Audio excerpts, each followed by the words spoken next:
Le livre de Jérémie, chapitre 22. Voici ce qu'a dit l'Éternel. Descends au palais du roi de Juda, et là tu prononceras cette parole. Écoute la parole de l'Éternel, roi de Juda, toi qui occupes le trône de David, ainsi que tes serviteurs et ton peuple qui entrent par ses portes.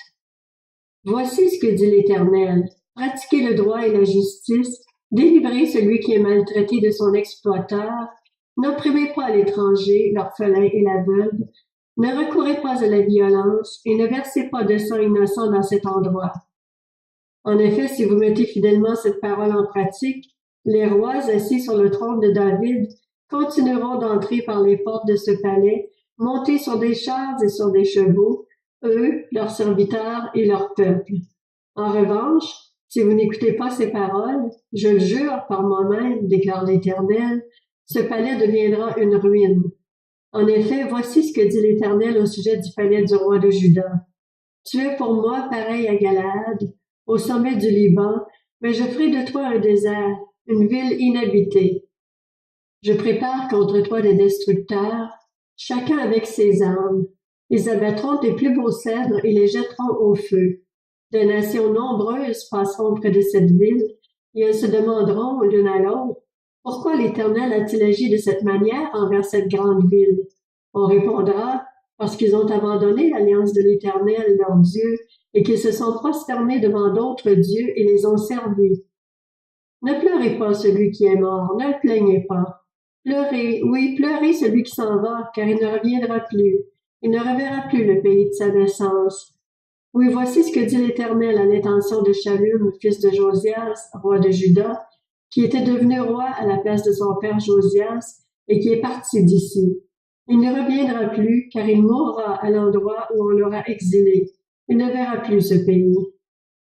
Malheur à celui qui construit sa maison sans respecter la justice et ses chambres sans respecter le droit, qui fait travailler son prochain sans le payer, sans lui donner son salaire. Malheur à celui qui dit « Je me construirai une grande maison avec des chambres spacieuses, qui s'y fait percer des fenêtres, la recouvre de cèdre et la peinte en rouge. Regrettes-tu donc parce que tu fais compétition avec du cèdre? Ton père ne mangeait-il pas, ne buvait-il pas? Cependant, il pratiquait le droit et la justice, et tout allait bien pour lui.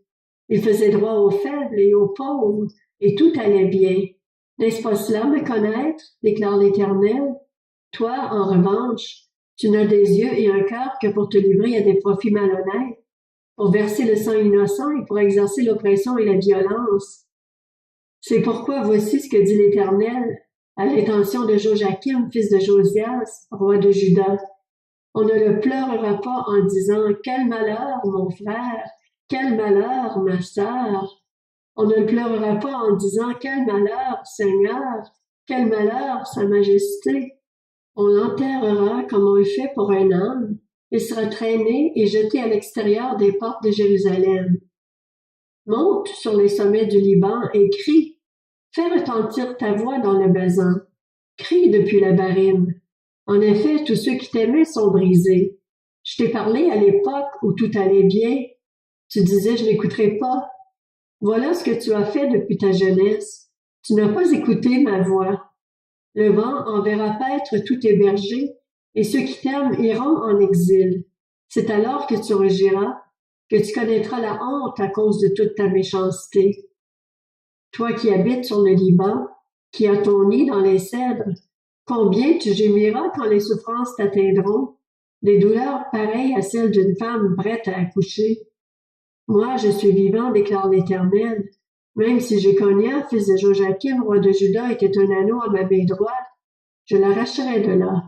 Je te livrerai entre les mains de ceux qui en veulent à ta vie, de ceux devant qui tu trembles, entre les mains de Nebuchadnezzar, roi de Babylone, entre les mains des Babyloniens. Je te jetterai, toi et ta mère, celle qui t'a mise au monde, dans un autre pays où vous n'êtes pas nés, et là, vous mourrez. Quant au pays où ils désireront tant retourner, ils n'y retourneront pas. Ce Jéconia est-il donc un récipient méprisé, mis en pièces? Est-il un objet qui n'apporte aucune satisfaction? Pourquoi ont-ils été expulsés, lui et sa descendance? projetés dans un pays qu'ils ne connaissent pas.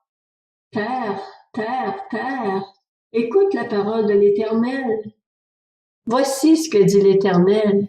Écrivez au sujet de cet homme qu'il sera privé d'enfants, qu'il ne réussira pas sa vie.